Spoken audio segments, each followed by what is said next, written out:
Ang pagkakaiba sa AC, alternating current, at DC, direct current, sa electrical.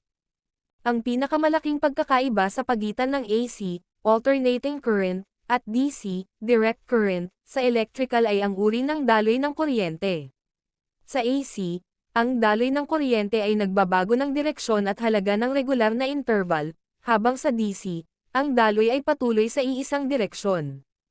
Ang AC ay karaniwang ginagamit sa mga bahay at industriya dahil sa kakayahan nitong madaling baguhin ang boltahe at angkop sa paghahatid ng malalaking distansya.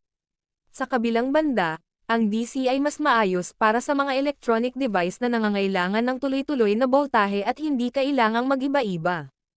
Kaya, ang AC ay pangunahing ginagamit para sa power distribution, habang ang DC ay mas karaniwang ginagamit sa mga electronic device at mga aplikasyon na nangangailangan ng mas mataas na control sa boltahe.